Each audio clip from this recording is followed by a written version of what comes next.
Hey guys, Steven here, Fanatic Perspective. Just wanted to weigh in on the Felix Ojo commitment to Texas Tech, all of the NIL conversation, all of the conversation going into his decision day on July 4th, what that means for Texas, and just my quick thoughts and comments on the situation. Guys, we're trying to grow this channel, get to 15,000 subscribers by August 30th, Texas versus Ohio State. It's free to show love. Hit that like button if you enjoy what you're seeing. If you really, really like it, help us get there by subscribing. We're almost at 13K, so help us get to 13K as well. Really appreciate it. So we know Felix Ojo, 5-star, top 10 tackle in the country, was down to Texas, Ohio State, Florida, and Michigan on decision day.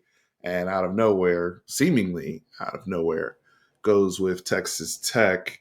And now we hear about the NIL package that he and his agent had negotiated with Texas Tech. We know the amount of money that is being spent with their Matador Club program and everything that they've been doing is substantial, right? And something that will continue to be in the mix, not just in college football, but all of college athletics. See Nyjah Kennedy and women's softball. The difference is Nyjah Kennedy was the reigning women's softball player of the year when they spent $1 million to bring her in. That's kind of the equivalent of spending that type of money to go and get a Travis Hunter, right? Not necessarily spending that type of money on a unproven yet talented high school offensive lineman who has a lot to go before he get that level of production, that return on investment. But why am I commenting on this? I hear a lot of people say that Texas fans are salty about it, and that you guys are able to leverage NIL in the case of Justice Terry, but in this case, you're now poo pooing everything and whatnot. And I think it's a nuanced conversation, right? My rebuttal to that is Justice Terry was between Texas and Georgia, right?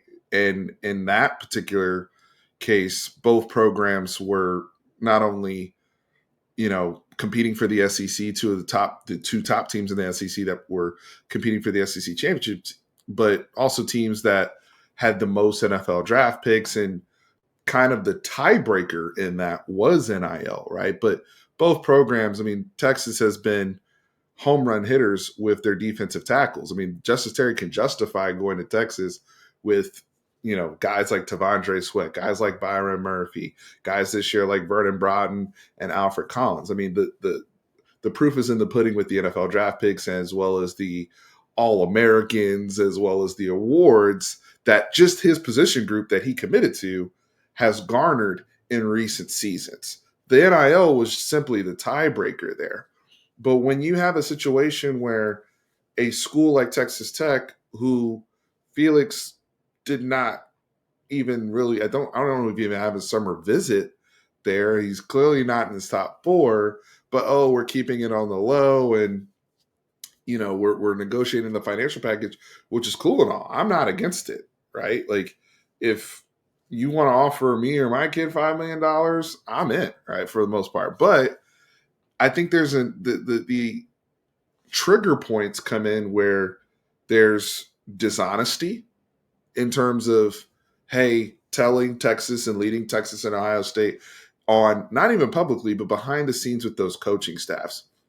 One thing that kids have to understand, and folks that are involved in this is still a relationship business. And so when those relationships are betrayed with dishonesty, again, not that you're not picking me, but the dishonesty of leading me on, the dishonesty of, yeah, I'm coming. Oh, yeah, I'm coming. And not, hey, coach, hey, these guys are in the mixer. Hey, coach, I understand if y'all can't get there on that offer, but that $5 million is too good to pass up. Like, there's no bridge burn there on that. There's no bridge burn there. And here's the other thing. We talk about Sark, right? And how they evaluate and use the NFL model when it comes to salary cap management and assigning value to players and assigning value to positions. especially considering the post July 1st transition to salary cap, more of a salary cap model. I think Texas has been in that mindset, which is why Texas has definitely been huge NIL spenders, will continue to be huge NIL spenders, and continue to pay top value for players, but they're not going to overspend just for the sake of overspending. There's a difference there, and we have to understand the nuance, right? So, for example, Sark and them will go above and beyond for a top tier quarterback or a edge rusher, right? Or in the case of a Justice Terry in a tight battle with Georgia, yeah, they'll up the ante. Obviously, tackles are very valuable, but we also have multiple offensive linemen that were already on board, including the guy that did commit to us, right? And John Turntine from North Crowley, state champion North Crowley. So there's an issue of, well, if we're going to pay you, match your thing on $5 million, now we got to up everybody else, right? And now we're overvaluing the position when it doesn't need to be overvalued that way, because the proof is in what we've done from a player development standpoint. And that's what I really want to focus in on in this conversation. Texas has shown player development in the Kyle Flood, Steve Sarkisian era of the last 4 years, namely this last draft cycle of 2025, having 3 homegrown players. When I say homegrown, these were not transfer guys. These are guys that were recruited into the program, developed, and then sent and were able to get drafted in the NFL. They had 3 this last cycle. They had a tackle the cycle before. So within the last 2 drafts, Texas has had 4 starting offensive linemen that were homegrown in their program get drafted into the NFL, one of which was a top 10 pick in Kelvin Banks, who was also a top 10 first or second overall offensive tackle, just like Felix was. So if you want to go on long-term benefit, long-term money, that's what Sark is talking about in terms of player development. So Texas has had 4 guys drafted off the offensive line in the last 2 drafts. Texas Tech has had 4 offensive linemen drafted in the last 10 years. Are they offering you the same opportunities of player development that Texas does? These are just questions. I'm not salty about it, right? I'm making a video for educational purposes and to really help garner thought, right? Because if Felix had committed to Ohio State, I can justify that. Ohio State had 2 offensive linemen drafted in the first round last cycle.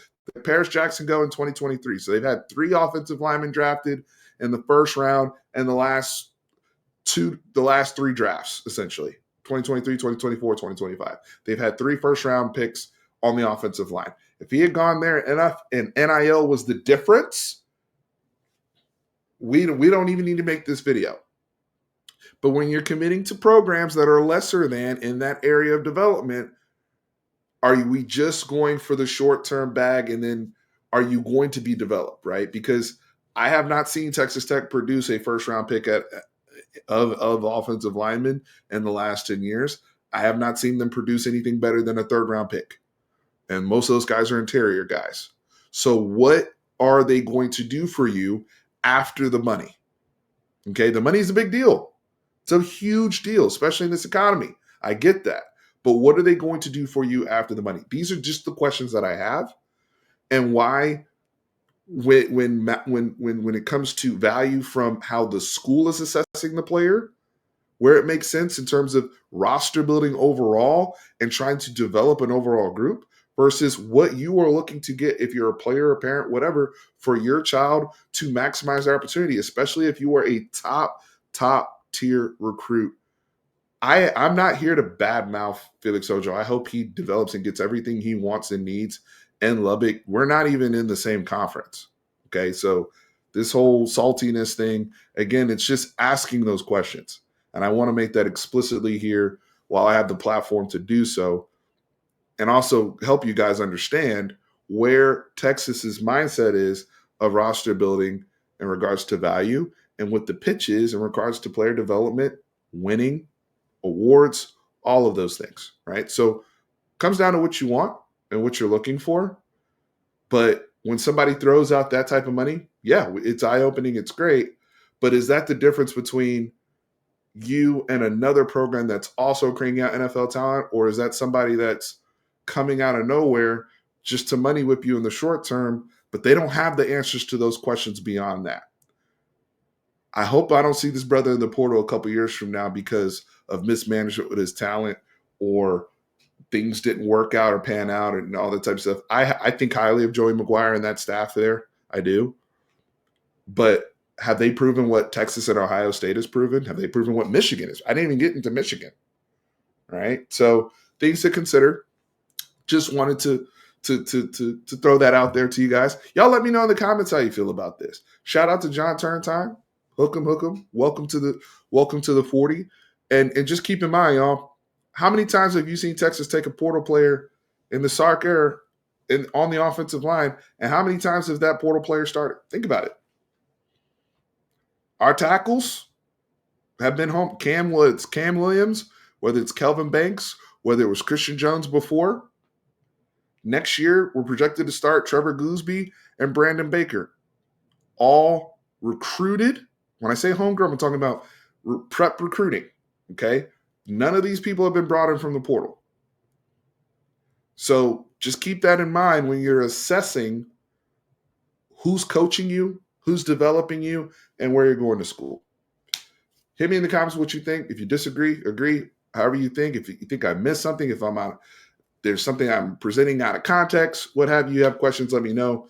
I appreciate you guys very much. Remember, we're trying to grow this channel to 15,000 subscribers, trying to get to 13K here real shortly. It's free to show love. Hit the like button, subscribe the whole bit. Remember, horns always up. Hook 'em.